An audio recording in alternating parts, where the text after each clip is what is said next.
Ever feel like no matter how hard you work, your money just slips through your fingers, like you're running on a treadmill, sweating day after day but staying in the same spot? You're not crazy. The system is designed that way. Banks, corporations, even governments, they all quietly profit when you stay financially uneducated.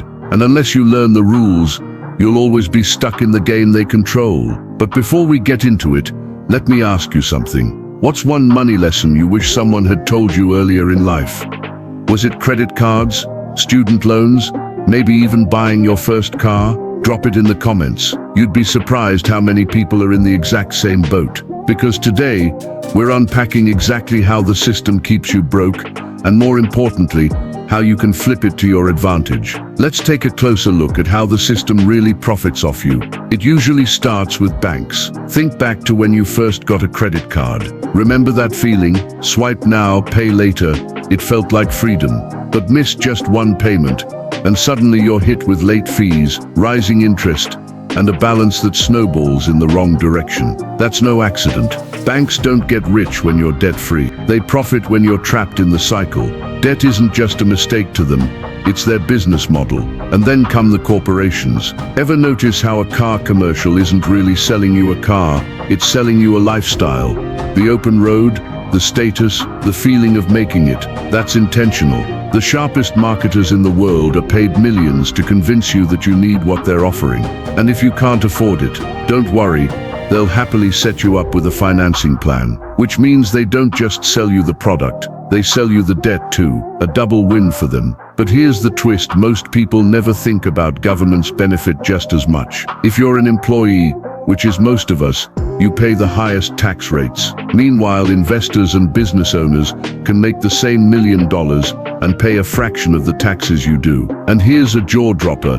The single biggest asset on the US government's balance sheet isn't land or gold or even buildings, it's student loans. Think about that. The very debt that keeps millions from buying homes, starting families or launching businesses, is what helps fuel government spending. Feels unfair, doesn't it? Like the whole game is rigged, and in many ways it is. But here's the part that changes everything. Some people still manage to win this game, and they don't do it by escaping the system. They do it by learning how to flip the rules on their head. So if the game is rigged, how do some people still come out on top? They don't escape the system, they flip the script. Take banks, for example. Most people see them as the enemy because of debt, and for good reason. But the wealthy, they use banks in a completely different way. Instead of drowning in credit card bills, they borrow strategically, not to buy things that lose value, but to buy assets that pay them back. Think rental properties, businesses or investments. In their hands, debt isn't a trap, it's a tool. The same goes for corporations. For the average consumer, corporations are predators, but for the wealthy, corporations are partners. They're not falling for every flashy ad or every limited time sale. They understand something simple. Just because something is being sold doesn't mean you have to buy it. Instead of letting corporations drain their wallets, they flip the relationship. By investing in them, would you rather be the person buying the latest iPhone every year, or the person earning dividends because you own Apple stock? And when it comes to the government, the wealthy don't waste time complaining about the tax code. They study it, they learn the rules and use them. Business owners and investors qualify for deductions and tax breaks that employees never see. That's not an accident. That's how the system is designed. The rules aren't equal, but they're written down, and anyone willing to learn them can benefit. Here's the best way to think about it. Imagine walking into a football game without knowing the rules. Everyone else is scoring touchdowns while you're just getting tackled over and over. That's how most people play the money game, with no idea what's really happening. The wealthy, they know the playbook, and because of that they play and win differently. Alright, so we've talked about how the system profits from you, and how the wealthy flip the rules. Now let's dig into something even more important, your playbook. The steps you can actually take to start shifting the game in your favor. And the good news, it's not rocket science. Building wealth is simple. Not easy, but simple. Let me break it down. Step 1. Earn money. It doesn't matter how. Job, side hustle, business, whatever's legal and sustainable. You need cash flow to even step on the field. Without income, there's no game to play. Step 2. Don't spend it all. Sounds obvious, but think about how most people treat payday. Money hits their account, and within days, sometimes hours, it's gone. New shoes, dinners out, gadgets that lose their shine after a week. If you've ever had $1,000 and convinced yourself it meant you could spend $1,000, you know exactly what I'm talking about. But wealth doesn't come from what you earn. It comes from what you keep. Step 3. Buy assets, not just liabilities. Here's the difference. An asset puts money in your pocket. A liability takes money out. It's really that simple. Think about it like this. That $6,000 Cancun trip. Great memories, sure. But Cancun isn't wiring you rent money every month. Meanwhile, a rental property could be. Even your car. Most of the time, it's just draining you with payments, gas, insurance. But if you drove Uber or rented it out on Turo, suddenly it could become an asset. The line between asset and liability isn't about the thing itself, it's about whether it pays you or drains you. Step 4. Reinvest your gains. Here's where a lot of people fall off. The moment their investments start making a little money, the temptation kicks in. I deserve a vacation, or I'm finally buying that designer bag. And hey, celebrating wins is fine. But if you want to get ahead, the smarter move is to roll that money back into more assets. Think of it like planting seeds. If you eat the harvest the moment it grows, the farm never expands. But if you replant those seeds, the harvest multiplies. Step 5. Grow your income. This one's huge. Cutting expenses has limits. You can only trim so much before you're living like a monk. But your income, that has no ceiling. And here's the modern reality. We live in a time where opportunities to grow your income are everywhere. You can pick up a freelance gig online, sell something on Etsy, flip items on Facebook Marketplace, build a digital product, or learn a skill that doubles your value at work. Think of it like upgrading your software.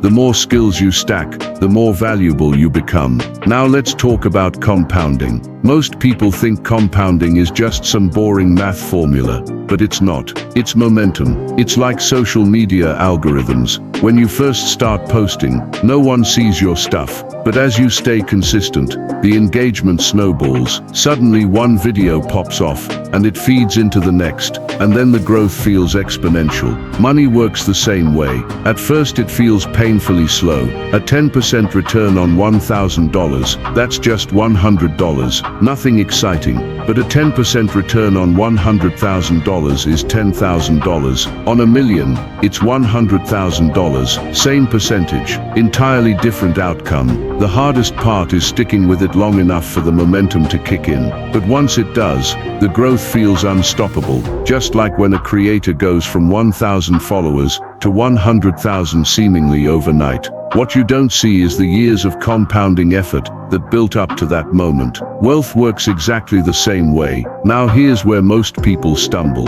They might even know the steps: earn more, spend less, invest the difference, but their mindset keeps pulling them back into the trap. We're raised in a culture that normalizes debt. Swipe the card, get the new car, upgrade the house, because you deserve it. Social media makes it even worse. You scroll through Instagram or TikTok and see someone your age driving a luxury car, vacationing in Bali, wearing designer everything. Suddenly you feel behind. And what happens next? You spend money you don't really have to catch up to an image that probably wasn't even real to begin with. That's lifestyle creep. Every time you make more money, instead of building wealth, you just raise your expenses. You get the raise, and instead of investing it, you lease a nicer car. You land the promotion, and suddenly you're shopping for a bigger house. It feels like progress, but in reality, you're just trading your freedom for shinier chains. But here's the truth. The wealthy understand, freedom doesn't come from spending, it comes from ownership. Think about it this way. A vacation might give you 1 week of memories. A luxury car might give you 1 year of status. But an asset that can give you decades of freedom. Here's a simple comparison. Spend $6,000 on a vacation today, and the money is gone forever. Invest that same $6,000 into an asset earning just 10% a year, and in 20 years, it could be worth almost $40,000. That's not just a trip. That's the ability to take vacations every year, without ever touching the principle. See the difference? One choice gives you a moment, the other gives you options, and this is why mindset is everything. You have to flip the script on what success looks like. Success isn't driving the car with the biggest payment or living in the house with the highest mortgage. Success is waking up in the morning, knowing your bills are paid, your time is yours, and your money is working harder than you ever could. Here's the raw reality. Schools won't teach you this, not because it's too complicated, but because if everyone knew it, the system wouldn't profit. That's why it's up to you to unlearn the scripts you've been fed, and replace them with the habits and mindsets that actually build freedom. Because at the end of the day, the biggest battle isn't with banks, corporations, or governments. It's with your own impulses. The system knows this, and it uses it against you. If you can master your mindset, you've already won half the game. So here's the bottom line. The system is built to keep you broke. Every swipe, every loan, every impulse upgrade, someone else is profiting. And the longer you play blind, the longer you stay stuck. But here's the truth. Most people never realize you don't have to play that role. You can step out of the cycle. You can use the same rules they use, but this time in your favor. It doesn't start with millions. It doesn't even start with thousands. It starts with small, deliberate choices: earning more, spending less, buying assets, reinvesting over and over again.